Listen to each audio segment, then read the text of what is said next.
All right, good morning, everybody. Happy Tuesday. Happy SRES Networking Meetup Group Tuesday.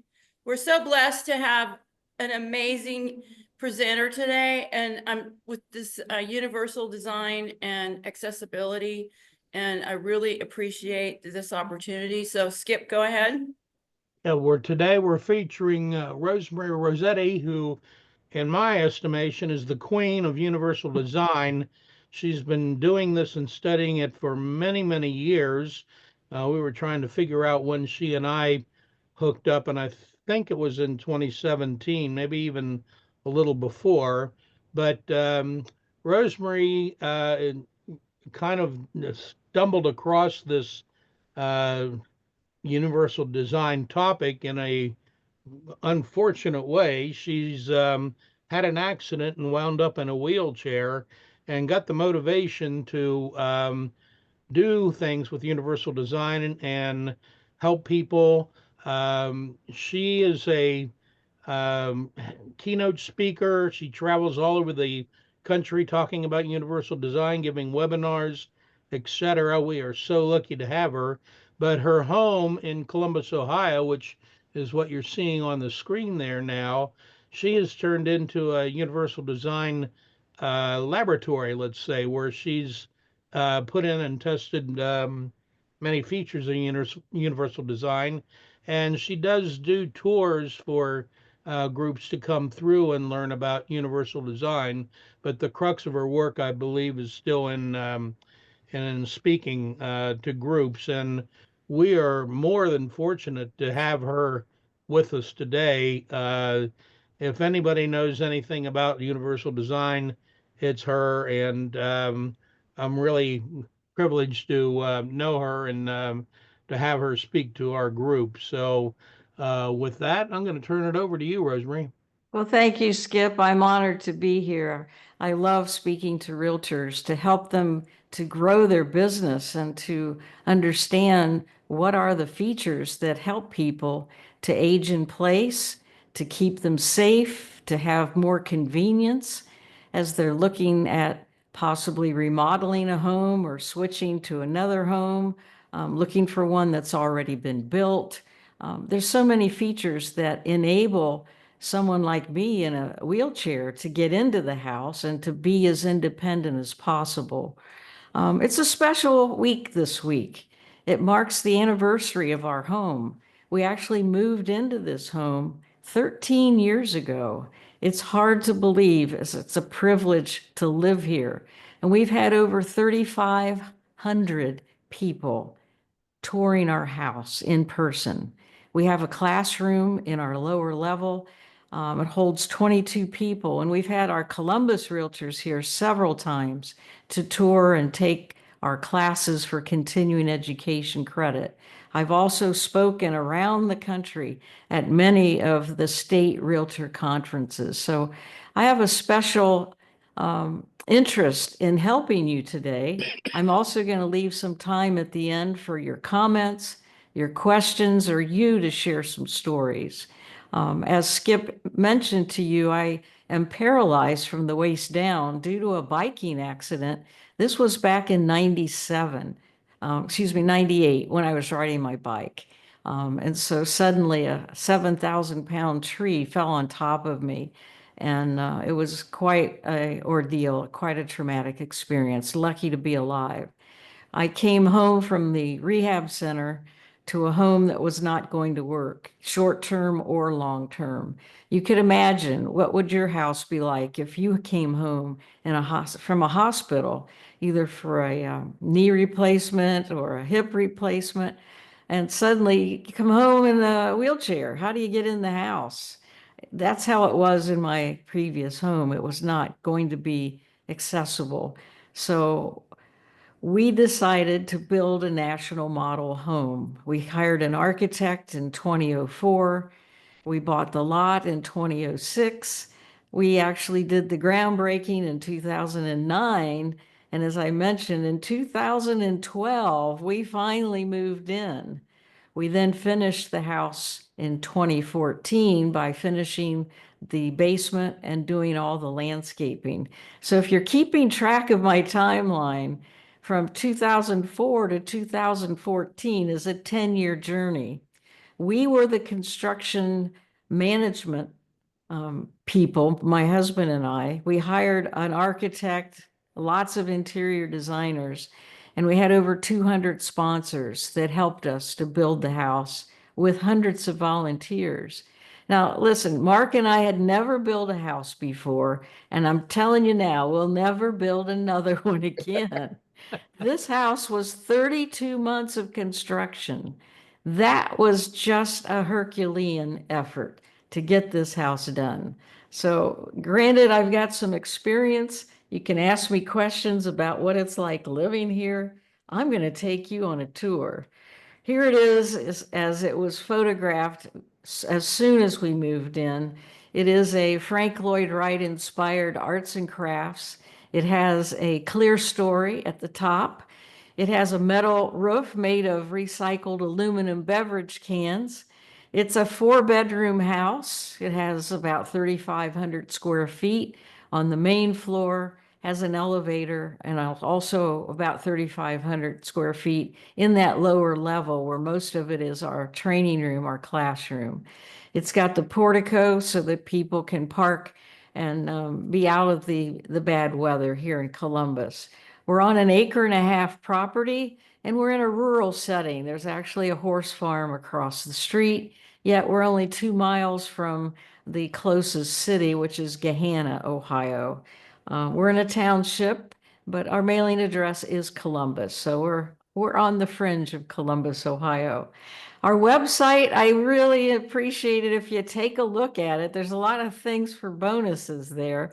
Our website is simply the initials udll.com. So jot that down and you can take a virtual tour of our home. And I'll show you that in a little while in terms of what that would look like for you. So let's move a little forward. Our home is the top-rated universal design home in North America. It has earned these 3 universal design certifications. I know you're familiar with the green program. We also have green certifications. So we have 3 universal design certifications. We're LEED certified gold, and we're also the NAHB certified green. And we are a National Wildlife certified. So we have 6 national certifications on the house. I don't know to what extent universal design is a term that you're familiar with. So let me at least share some of the history and background of what is universal design. How does it differ from accessible design? On the screen is a photograph of Ron Mace. He was the one who was credited for the term universal design. It was his group of friends. He's an architect. And in the mid-1980s is when the term started to be utilized.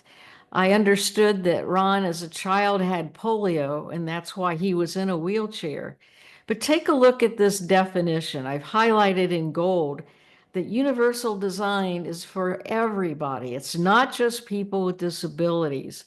It's not just the environment in terms of the built environment. So ours is a home. It could be a condo, an apartment, any residence, or it could be a commercial space, an office, a coffee center, an office space, a hotel. We're looking at how do we design the built environment so that it's more accommodating for everyone. It's also the products in terms of some of the appliances that you'll be seeing in our home, how they are universal design and the way that they operate. Now, will it hit everybody? No, it's the greatest extent possible so that there's no specialized or adapted design. You design it right from the beginning.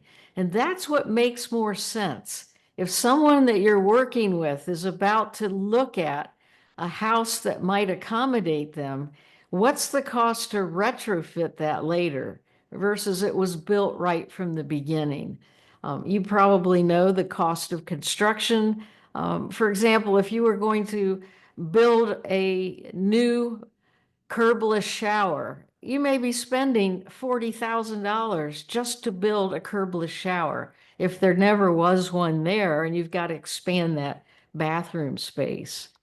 So universal, it's regardless of your ability or your disability, it's a very inclusive, very transparent design. Here's the big thing. People say, does the ADA have anything to do with universal design? And indeed it does. The ADA is the minimum.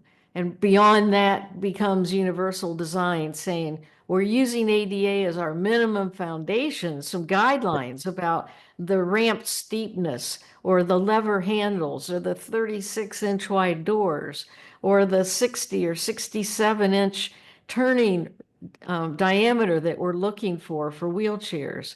So the ADA is not involved with a private residence. They're only involved with more public housing where public funding was used and fair housing. So when we look at universal design, you're going to see in my kitchen, there's 4 different heights of countertops. So again, it's usable by all. We'll also explore some of the pull-out units, the shelves and the drawers. You go into my main shower and you're going to see the shower chair that's on the wall. If I were showing you my wardrobe, I would show you that the washer and the dryer are front loaded, not top loaded. And you'll see as we go through lever handles on all the doors and also all the plumbing hardware. Now, another thing that you might look at when you're going into a house, and if you're making some recommendations, look at where the electric outlets are on the wall to plug in a vacuum cleaner, for example. Ours are a little higher. They're 15 to 18 inches above the floor, so you don't have to bend down as far to plug something in. And then as you look at light switches, these are a little lower. They're 42 to 48 inches from the floor, making that easier, especially if you want to use your elbows to turn on the light switches. We have full-length mirrors in several of the rooms. Again, it's a universal design.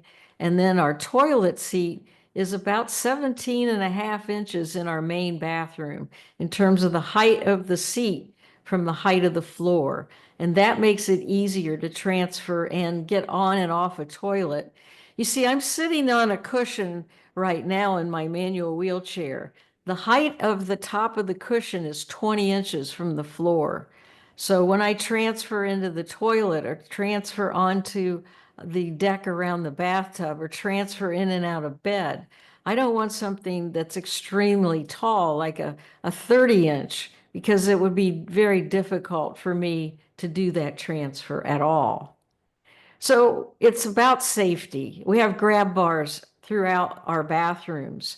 We have great lighting, not only natural from the clear story and the skylights, but we also have enhanced lighting that's LED throughout the home. Lighting makes you feel more alive, more alert, less depressed in the cold, dark days. We have no steps at any of the entrances coming in from the garage, coming in from the patio, coming in from the front door. We also have thresholds at the door that are no higher than a 1/2 inch. And then our curbless showers. We have 3 of those in the house. So I'll take you on a tour to see some of this. Now, you know the word sustainability, and you've probably talked about it for a long time with the green movement. It's environmentally friendly, they're recycled material, they don't use much water, they're economical, you don't use much electricity. Everything had been developed during that green movement. Well, here's something new that I hope you can put into your thoughts about sustainability. It's a new concept, perhaps. Social sustainability, the ability to have that house work for you for its lifetime. You don't have to retrofit it because you build it right from the beginning. And you can sell it from one family to another without having a lot of trouble. So it's the social sustainability. So it's not just a green concept. You can live in it throughout your lifetime. And the best part, it's visitable by all. my story from last night, one of our friends invited us over for dinner and he said, I'm telling you, there's 2 steps to get in the door and another 2 steps to get into our dining room. Are you going to be able to have dinner with us? Well, let me tell you, my husband has strong arms, great muscles, and it was all he could do to pull me into their house and to pull me down into their dining room. It was not easy. In the future, whenever they invite us over for dinner, I'm going to say, why don't you come to our house? It's so much more convenient. But that's just the way it is. Anyone can visit our house. We can host a lot of different functions. And so what I told the U.S. Green Building Council, why don't you have points in your LEED program for accessibility and visitability? And indeed, they listened to me and they actually did add to the LEED for homes, universal design and accessible design. They put a few more points in it as a result of my conversation, because it's not sustainable if it's not accessible. Then you got to tear it all up again to make it accessible. So here are some things you're going to see. We need at least a 32-inch clearance on those doors, the interior and exterior doors, when the door is totally open, to be able to get wheelchairs, scooters, and walkers through. In our house, they're all 36 inches, which gives us the minimum of 32. It gives us actually 34. And that clear space for wheelchairs, we're recommending a 67 radius instead of the 60. We're looking at some of the new guidelines that came out on the International Builders Code. Lower countertops, we've got some 30-inch throughout the bathroom and the kitchen. Again, the lever style handles on the plumbing and the doors. We do have seats in the showers, lots of grab bars in the bathrooms. I can roll under all the sinks and the countertops as well as the cooktop with knee space. And again, there's no steps at any of the entrances. We do have a full elevator that goes to the lower level, and we do have a set of basement steps as another option. So it's a lot to think about. So why do you think it's important for you to know about universal design? I hope each of you are thinking that through as you're thinking about how will you use what you're learning today? What is the takeaway? What would be the value of now having a discussion with your current prospects? One is you'll sell homes more because of these universal design features. They end up becoming very valuable because these features are there. And we've got data to support that you could get a higher resale value, that it'll retain its home value more, and it is a value to the people for safety, comfort, convenience, and peace of mind. So there's data to support this from realtors. Got thrown off their farms and, all this and that. Katie, you're not muted. Thank you. I got it. Okay, you got it. Mother's Day, we just celebrated on Sunday. This is my mother, Rose Rossetti. She lived to be 98. We had her home for most of her life, adapting to her condo so that she could be as independent as possible. But then she was unable to stay there independently. We saw signs of dementia, and it was time to put her into a assisted living facility. And here are the things that you will notice about your family as they age, or yourself, in terms of your grip and your strength and your ability to have fine motor control in your fingers to be able to grab and pinch and unscrew caps. Your vision, you'll be having macular degeneration or your cataract surgeries. You'll have stronger glasses. Your sense of hearing, your sense of taste, your sense of smell, and the sensitivity of your skin will also change. Your reaction time, and you'll have more prone to falling as you're starting to lose balance. Of course, your dementia and mental health, and then your mobility to walk. Whether you're going to have some joints that are getting arthritis and having to replace some of the joints with knee and hip replacements. That all comes with age. So thinking about what might happen as you age or your family ages, how will your house be able to support these personal changes? Let's see if we can look at some more advantages. If you've priced the assisted living or independent living, you know it's a high monthly fee versus staying at home and either having some family check in on you or occasional help in the home for as long as possible. So you're saving a lot of money by not moving to some of the care settings. And also the reduced health cost. If you have less frequency of falling, one fall just tends to lead to another, and that becomes a very tenuous situation in your health. So let's work on stopping falls. And then there's the people who are just having some temporary disabilities where they had some fractures or some sprains. They come home from the hospital, they can't get in the house. They can't get to their bedroom because it's upstairs. They can't use the shower because there is no shower. It's just a tub, and they can't get in and out of it. So these universal design features help in the care of someone in a temporary situation. This is a photograph of my cooktop showing where I keep my spices. They're very convenient as those drawers just slide out. You're also seeing on the screen some controls right here. This is the control of the light and the fans. So it's at a reachable position. And then we have the controls of the cooktop, which are right here in the front. Again, another convenience. So I don't have to lean across to turn those on.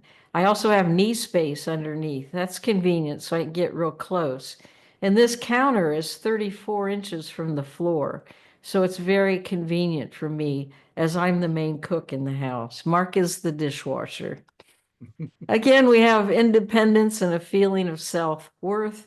I can live here independently. There are some things, of course, that are out of my reach and out of my control, and that's why I have Mark as my loving husband of 30 years next month. So we look at the idea of doing as much as possible so that I can reach things. And really, if you went to my kitchen, over 50% of what's stored in those cabinets is reachable from a seated position.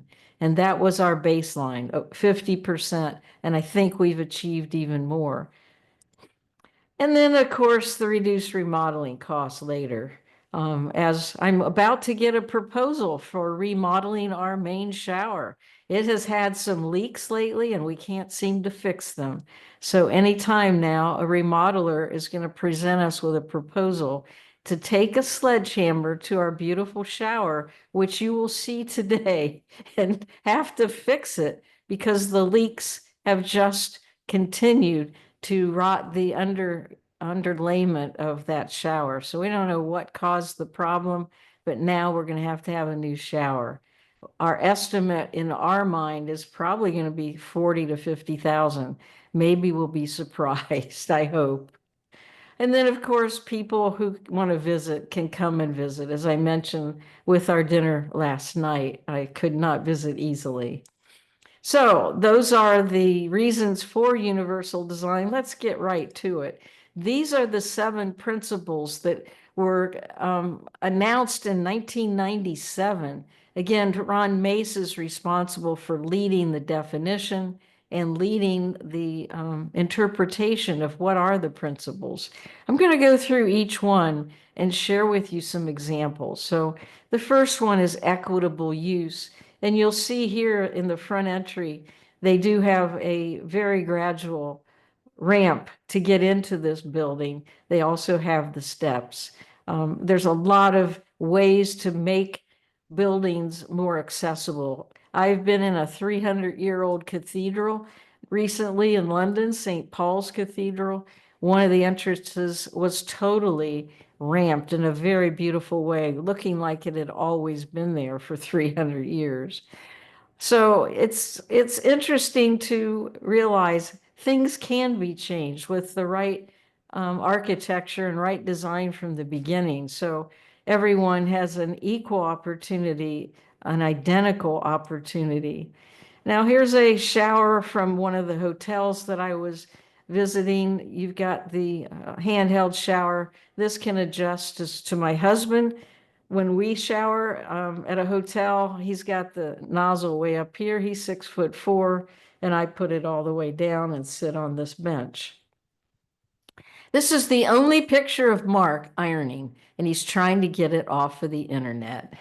We were at the Iron Away display at the International Builder Show, and we had been there asking, do you have a universal design ironing board? And he said, what's universal design? So the president of the company then, a year later, came out with his universal design ironing board, thanks to us working with him.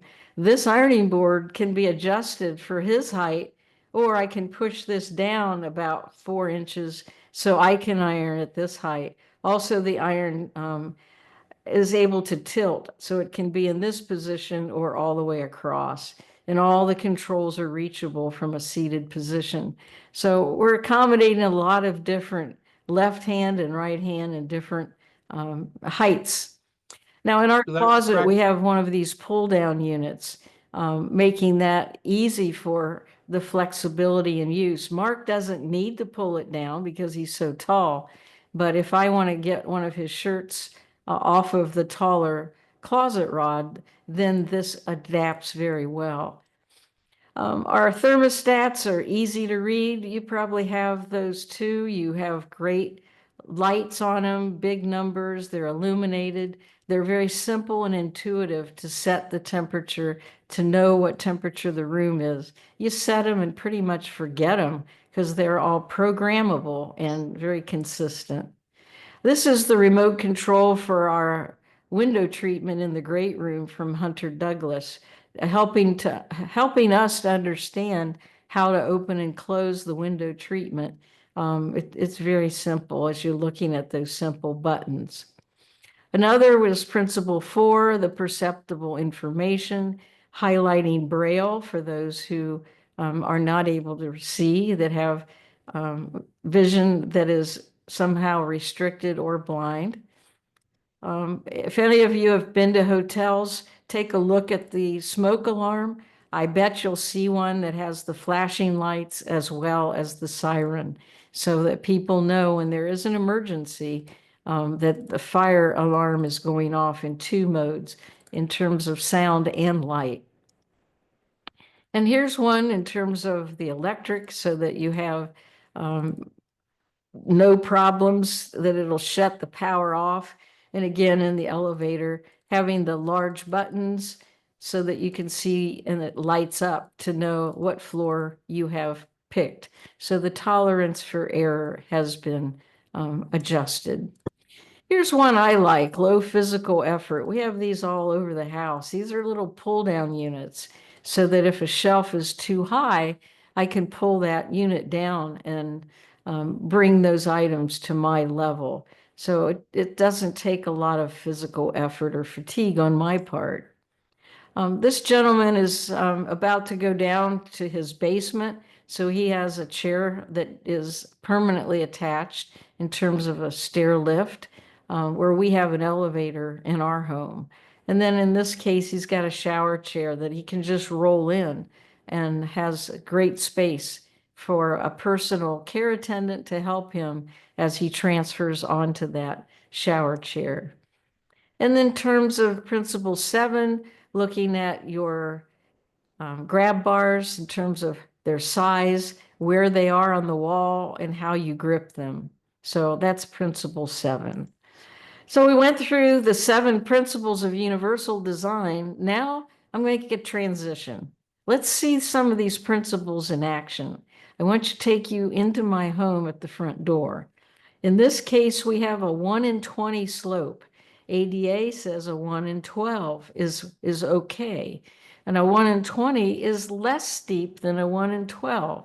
So what it is for every foot of height, you need 12 feet of length. So I wanted this so that as people are coming and going, it's easier on them if they're in a manual wheelchair.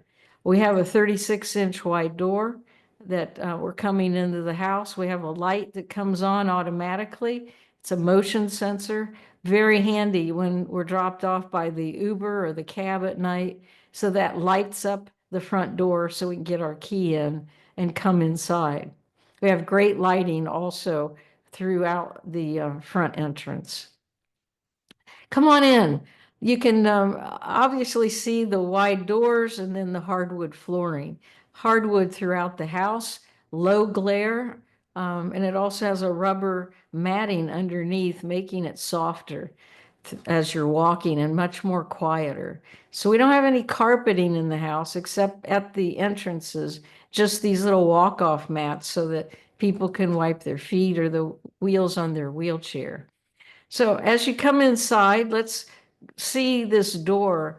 We have a design where this is made as a peephole. This is another height peephole, and we've got a couple down here. So Mark likes this peephole, 6'4". I like this peephole. I'm 4'2" in a seated position. And Kiko, our cat, she can go and see who's out there. Lever handles throughout.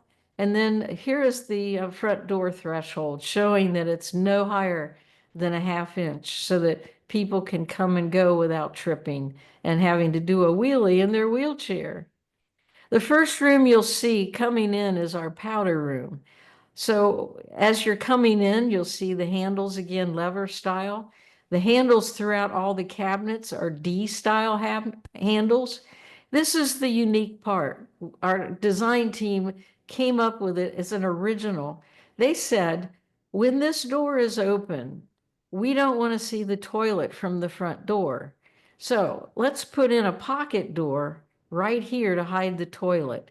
That pocket door can then be pushed back into the wall to give someone more room in a bigger wheelchair, or if they have an attendant with them. We also have the knee space under the sink, and we have a motion sensor and LED lights and fans that come on automatically when you come in. We also have a skylight in that room for natural lighting. So here it is from a different perspective. You can now see how that pocket door would just be pushed inside and out of the way.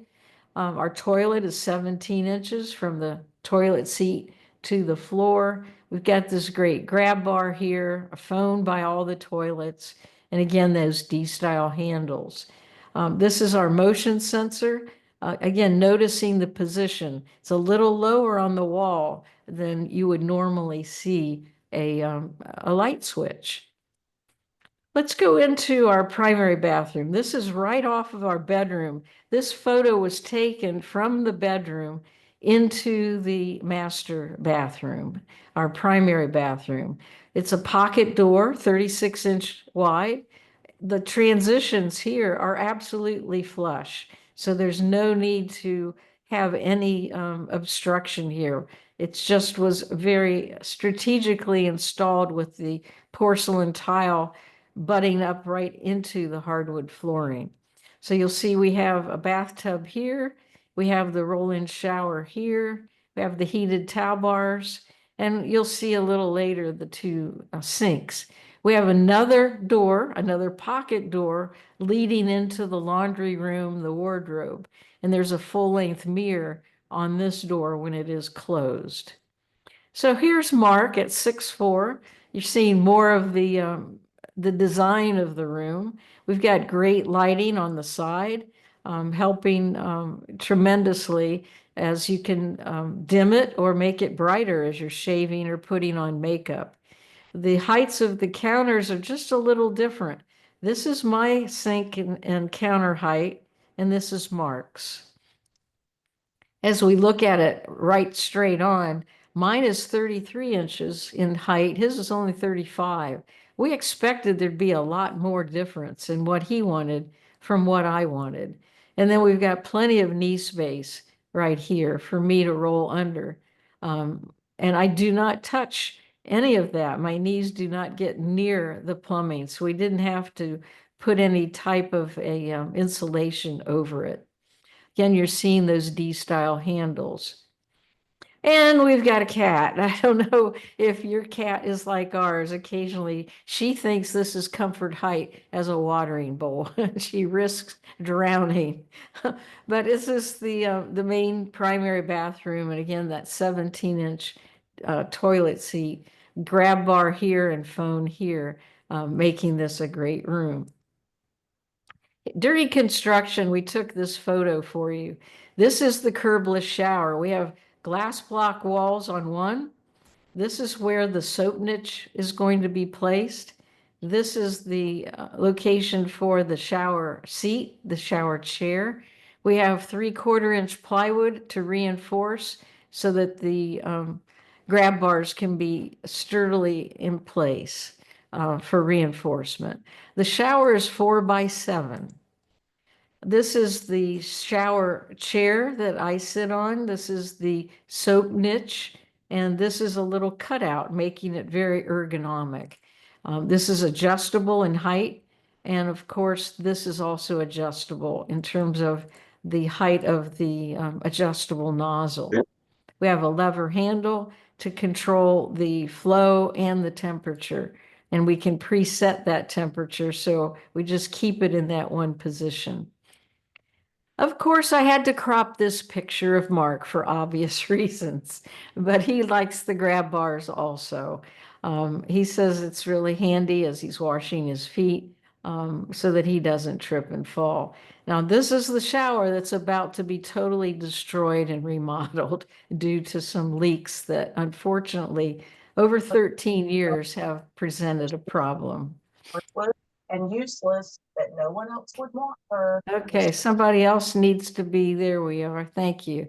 Looking closer at the shower, we have the small tiles with lots of grout, making this easier. We have slip resistant tiles with a coefficient of friction so that it is not a slippery situation.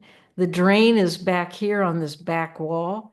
The larger tiles are here. We also have electric under it so that they're heated floors.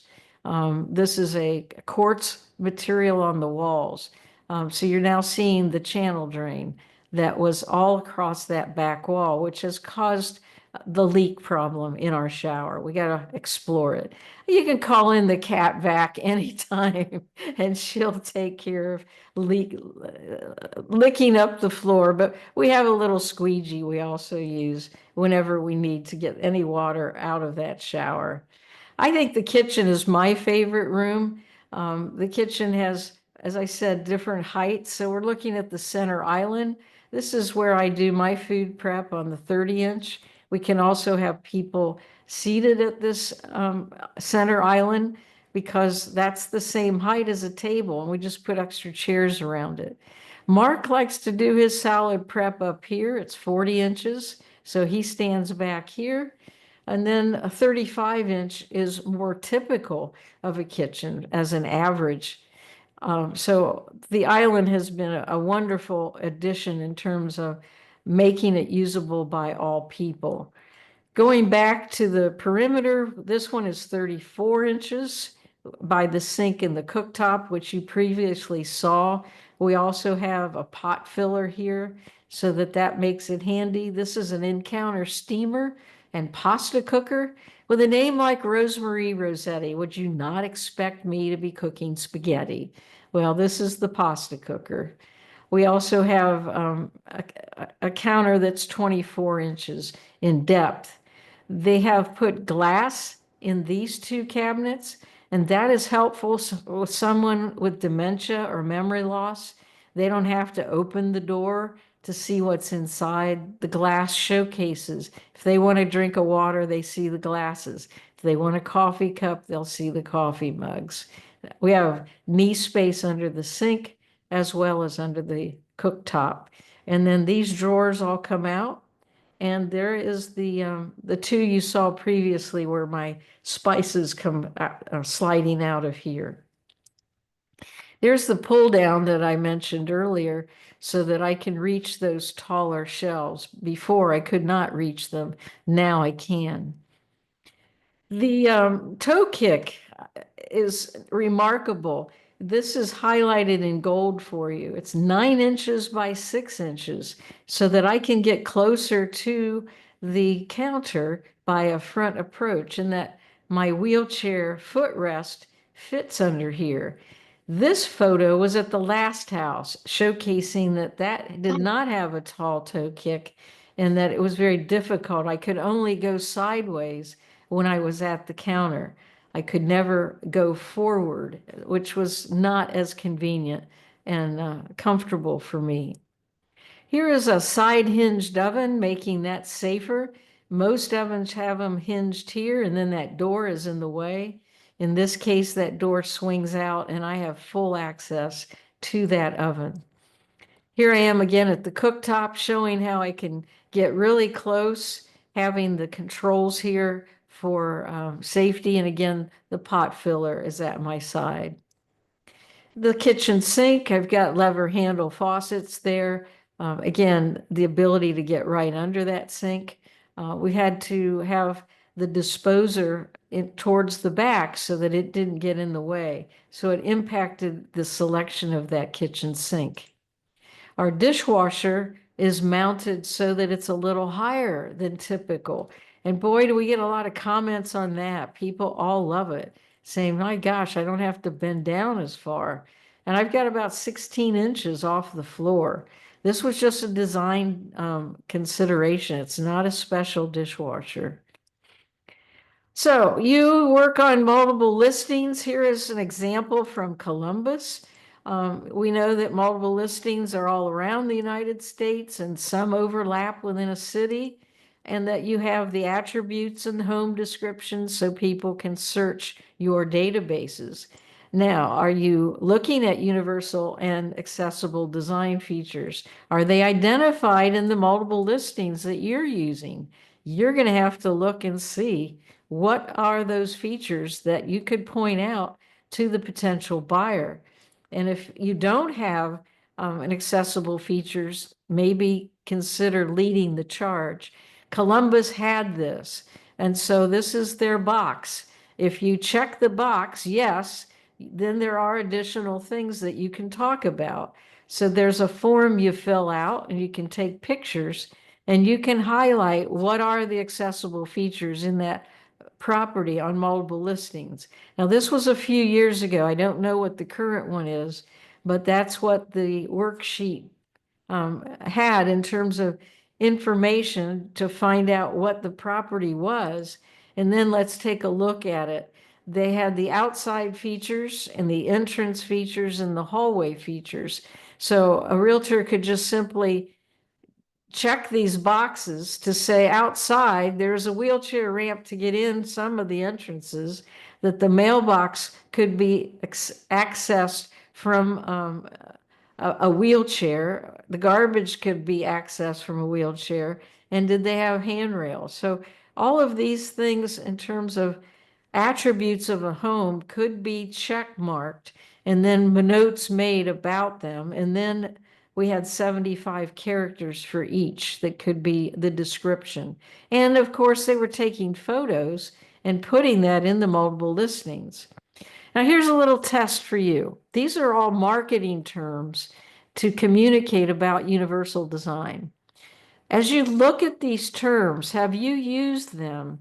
Have you seen them used in any marketing to describe a home that had some accessibility built in? Some of these are good, strong benefits. Some of these are weak in descriptions.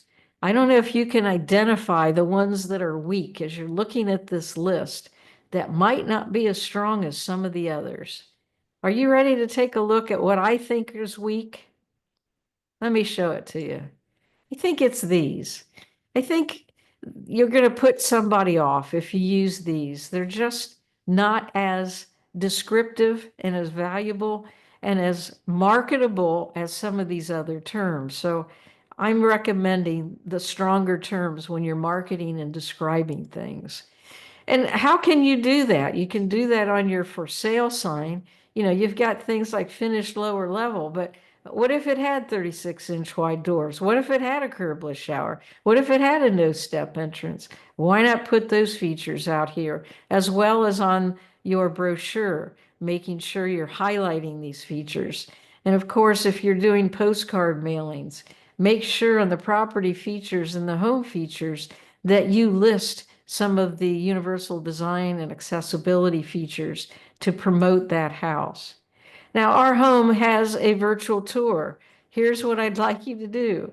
When you have time, go to udll.com. In the upper menu bar, up at the top, it says virtual tour. Click on it. It's going to take you to this picture. You're going to see this big white X on the front lawn. Just take your mouse and move it inside, and you can go throughout the entire house. You can go out the back door. You can go down the basement. Just have fun with it and take that tour. You want to play a game while you're on the tour, look for our cat Kiko, the photo bomber.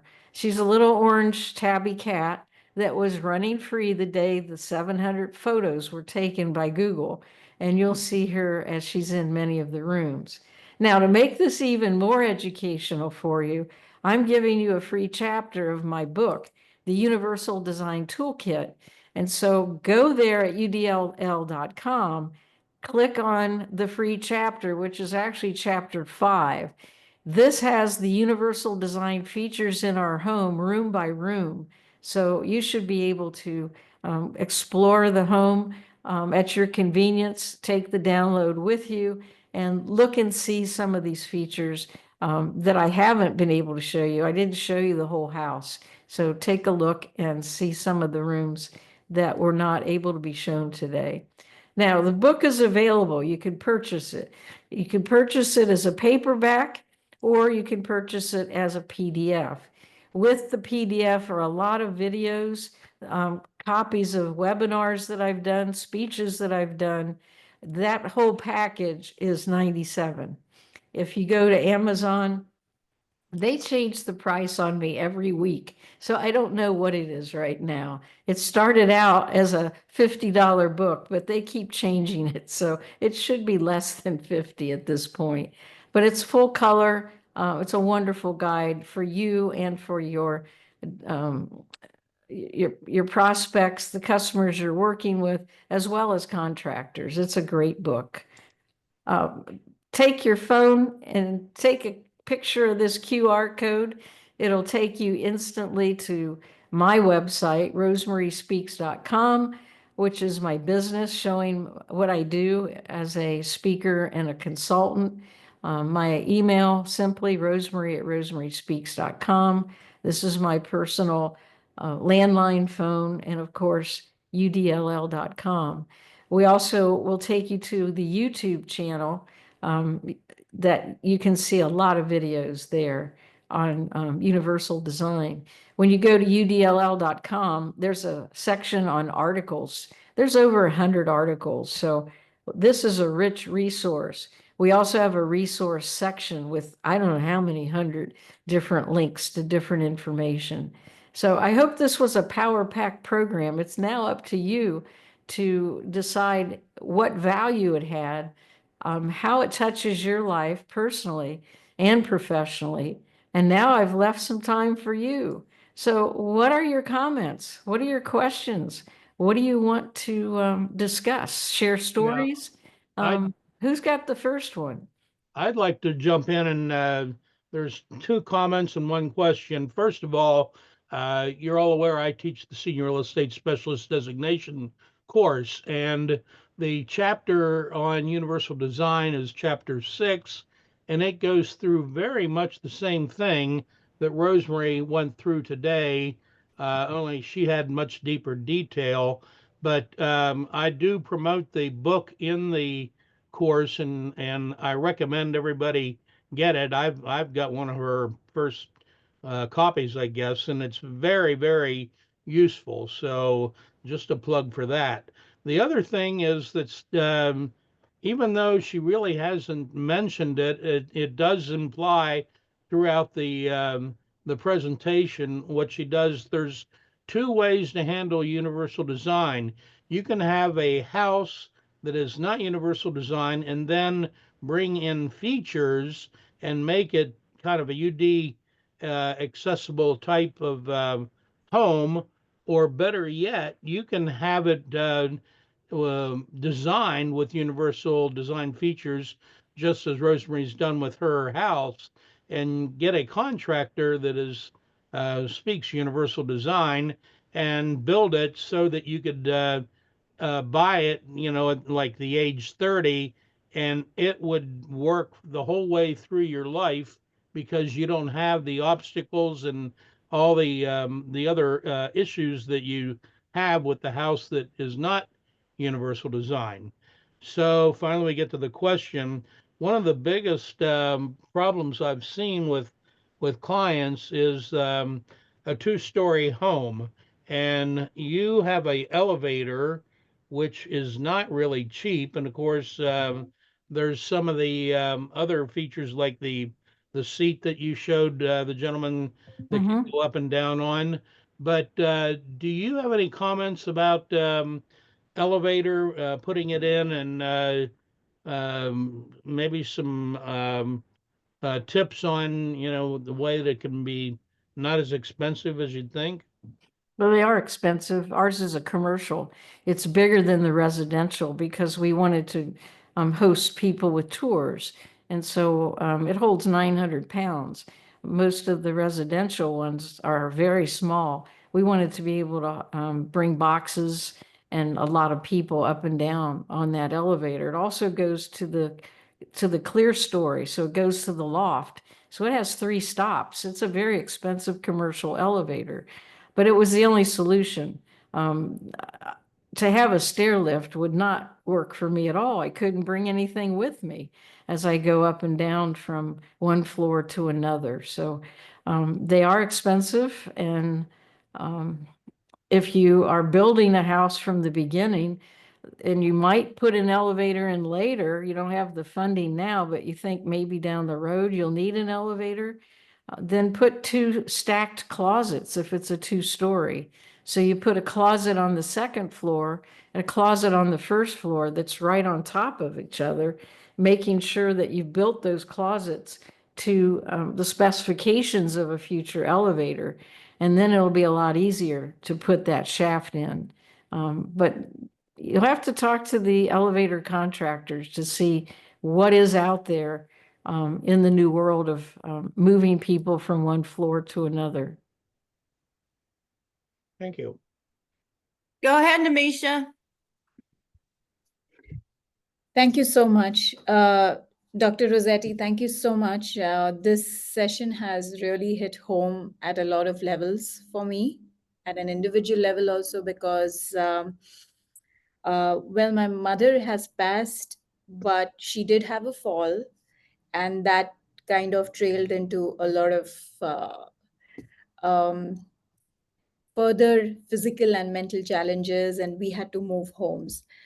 The question that I have, and I do see a wealth of resources on Universal Design Living website when I was looking at it. The question that I have for you is that what was that mindset shift that happened? What was that spark that created you to change the direction? Because it's very difficult to lift yourself off from a situation when you are literally in it physically. So Are that you would talking about how I recovered from the spinal cord injury or the mindset of building a Yes. new home? Yes. What was your trigger point or mindset of just Well, changing this? to wake up from the hospital after 4.5 hours of surgery alive, that was a pivotal moment, because when I had the anesthesia going into my body for surgery, my last thought is, will this be my last thought? I didn't think I'd live through it. And to wake up and say, oh my gosh, I am awake. I have a spinal cord injury. What am I going to do now with my life? So I was determined at that point to be thankful that I'm alive. There was another turning point for me a book called Man's Search for Meaning by Viktor Frankl, a survivor from the German concentration camp. Someone had suggested I read that when I was really having a tough time after I got home from the hospital, very depressed. And they said, read that book. What's your purpose for living? And it just hit me at that point. I've got to move on because of the love I have for all of my family and my husband, my mothers, my brothers, everybody that was rallying around me. I was just overwhelmed with the supporting love of everyone else and said, I've got to get through this because of my love for them. So that was a big turning point for me. That's so That's beautiful, Rosemarie, and so inspirational. thank And you to for sharing. witness you making your mess your message, like it's not just your survival and your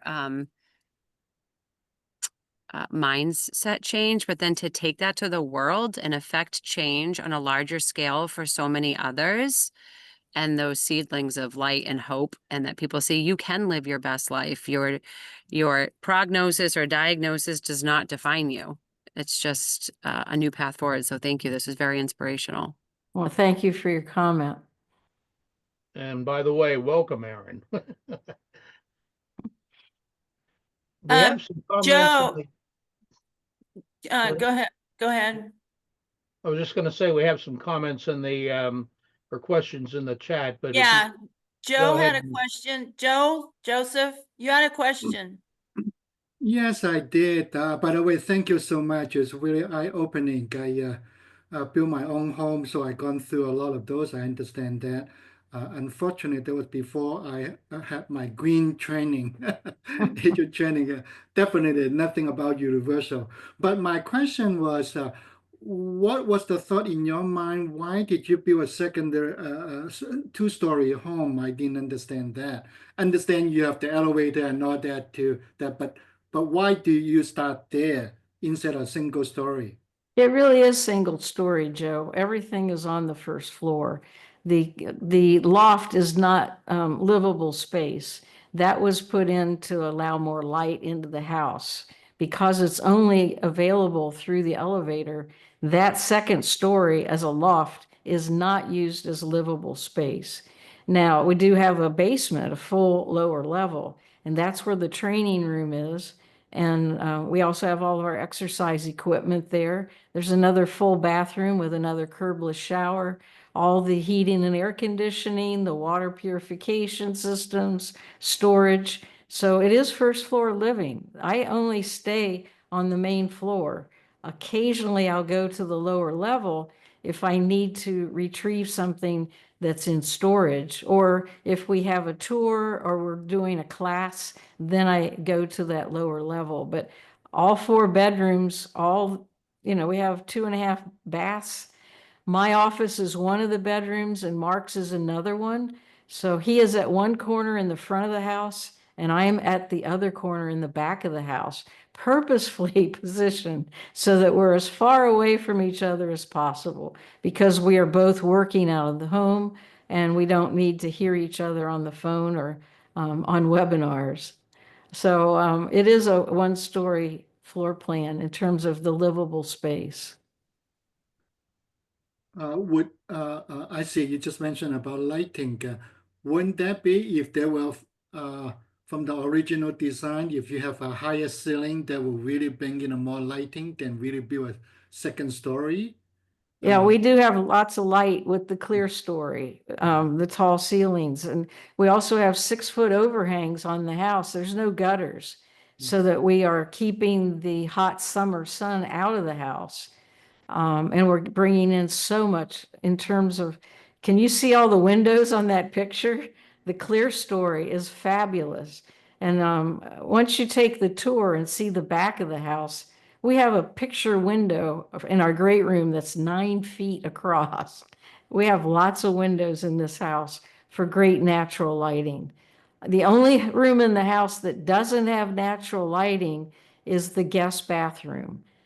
So everything else has either a skylight or a window bringing light into the house naturally. Realize we're in Columbus, Ohio. We don't have the California sun.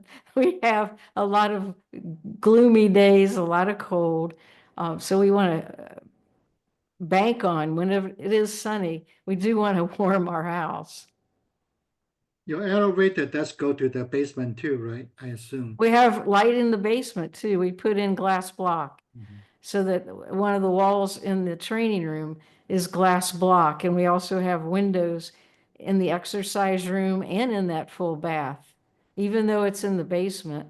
And we have two means of egress so that I could get out if I'm ever in the basement and there's an emergency.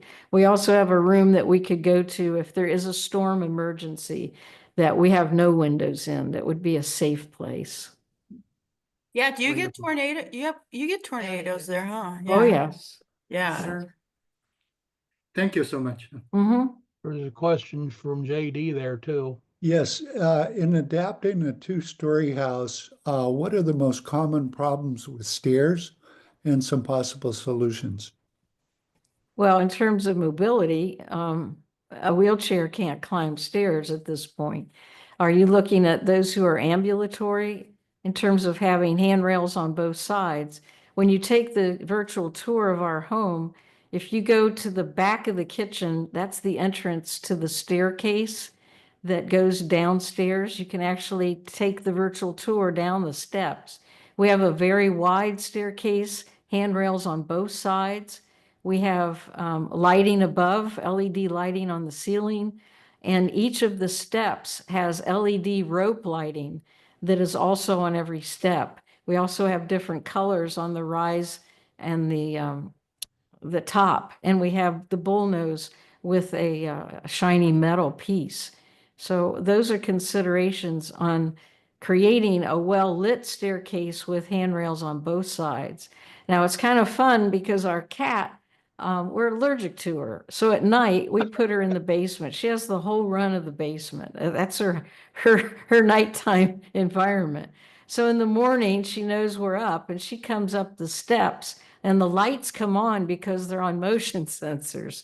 So I always know in the morning that Kiko's waiting at the basement door wanting to come back up. So she's got lights to guide her as she comes up and down those steps.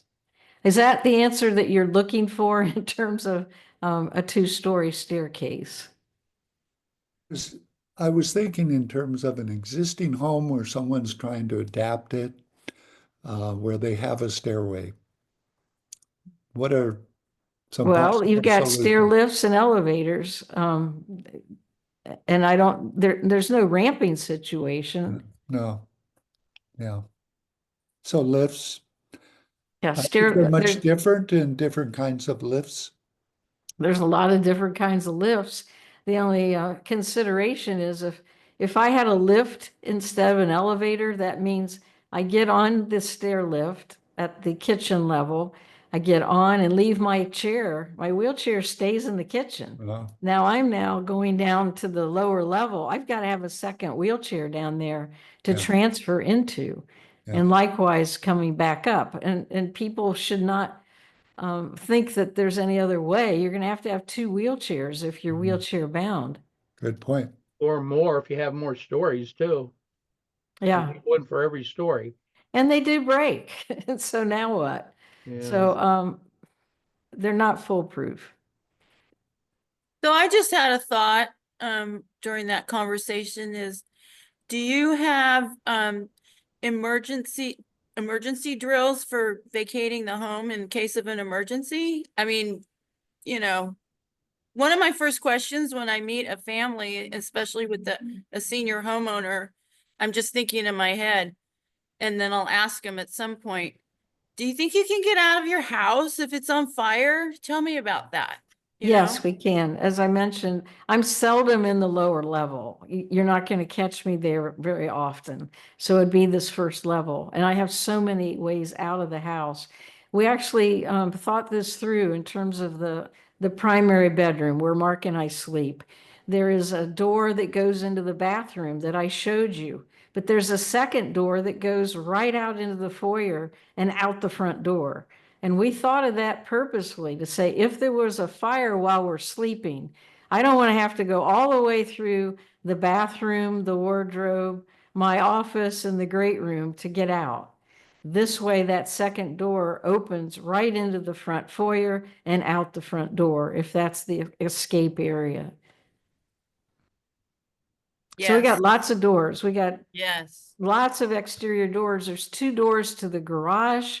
There's 3 doors to the patio, and there's the front door. So there's, and then, as I said, in the basement, there's 2 means of egress if I ever am in the basement to get out. Yes, thank you so much for that. And Amisha wants to know your best email, which I suspect is the one you have listed here. in Yes, this- that's my only email. Okay. Thank you. Looks like Aaron's going to contact you about some more presentations. So, Be happy to. And I do consult also. My husband and I work with developers, with contractors, with families to help consult on building a home. There was actually one family that wanted to buy the entire building package and replicate this in California. Okay, I We're thought like- of that already. So we were like, okay, let's talk. And so we talked to the architect because we have rights to the plan. He was okay with that. We told him what size lot it had to be, and that's where everything stopped. They did not have a lot big enough on this property that they had owned to build this house, so they what couldn't do size it. lot? I what size- can't tell you the dimensions. We're on an acre and a half. Okay, well, So I that's don't know what dimensions. yeah. And then there was another woman in California who had a home that she bought, and she wanted to totally make it work for her in her wheelchair. And so she hired us to help with the entire redesign of an existing home. She spent a lot of money on this house to begin with. I couldn't believe. She's evidently very wealthy. And we're like, you just bought this home as an existing home, and now you're going to tear it up. You're tearing the whole kitchen, you're tearing the whole bathroom, you're tearing the entrance, and you want Mark and I to work with you and your design team. She said, yes. I said, okay, we'll do it. hey, all But it takes is money. That's She had- California for you, Dr. Rossetti. she had the money. I just thought it was so unusual when we looked at what she bought that house for, but it wasn't working. It wasn't going to work, and she knew it. Well, She said, obviously she bought it for location, and if it was in California, that's the reason why. Yeah. Mhm. So I So, got a quick question for you. What's the house facing? Have you ever put in any thought of using feng shui as part of some of the thinking behind that? Putting what in? Asian concept of feng shui.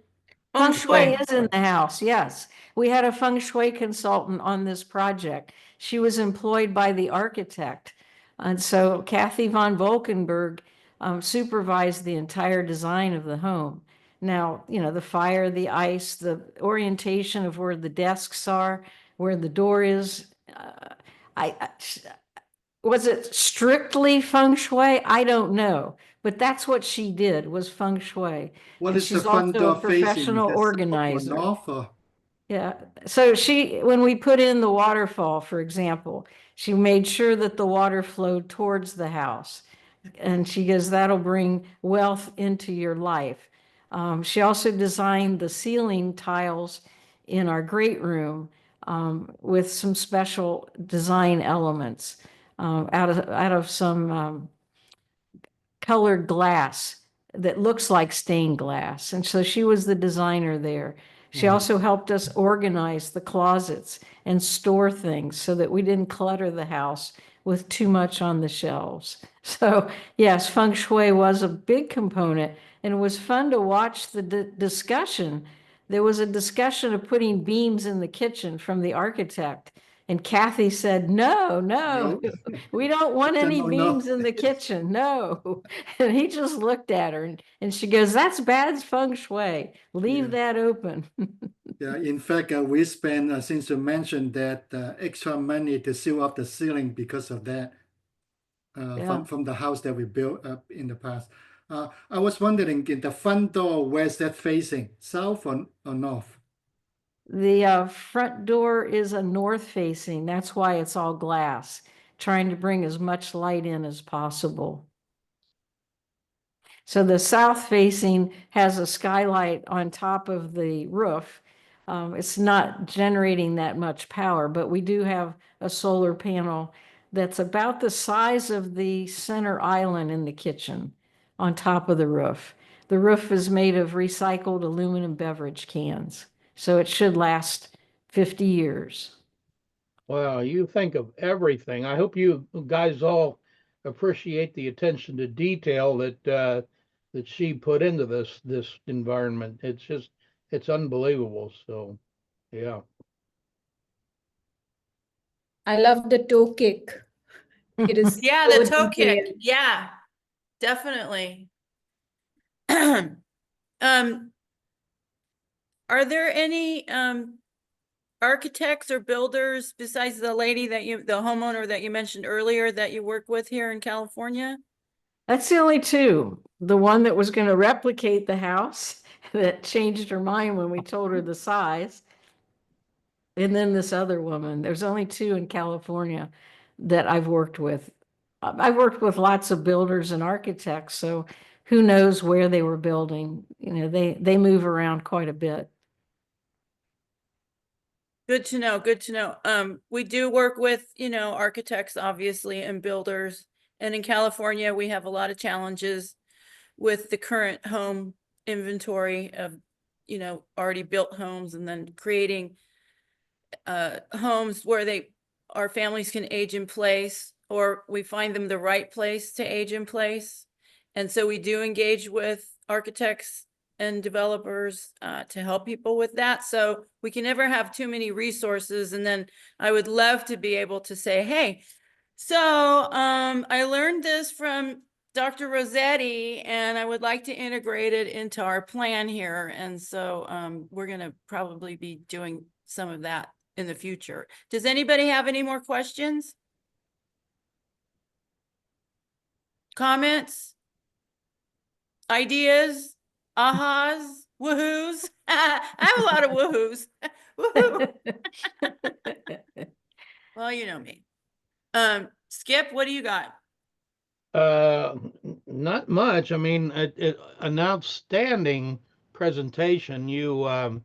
I'm sure you opened the eyes of just about everybody that's been on the call, and I knew you would. I mean, with your background and the things that you're doing is just absolutely amazing. So we really, really thank you for sharing with us today, and really appreciate it. It's my pleasure. Thank you for asking, Skip. Skip has a way of twisting my arm that I just keep saying, okay, Skip, because it's you. I do a lot of favors, and this is a big favor for Skip. He's got permission to also record this. So if some of you would like to watch it again or share it, get this link, and it's all captured so you can watch it again. Great. Yeah, Anybody else with any? anyway, I'm really grateful for this opportunity as well. Well, let's wind down then. And next week is going to be a presentation on Medi-Cal. And you all know how simple that is, really easy. So anyway, it should be pretty eye-opening as well. And we hope you all come back with us next week. And you got anything else, Julie? Everybody, don't forget this Saturday is the Parkinson's Oh, yeah. Moving Day Walk here in San Jose. So I put the information in I'm sorry? Need volunteers. Well, I mean, we're going to have participants. And so I put the information in the bulletin. Moving Day Parkinson's Walk this Saturday. And if anybody's interested, you want to get together, just give me a call or a text. All righty, everybody. Thank you so much for your participation. Thank you. And we will see you guys next week. And thank you, Rosemary. Thank you. Yeah, thanks. Bye-bye. Thank you. Bye-bye.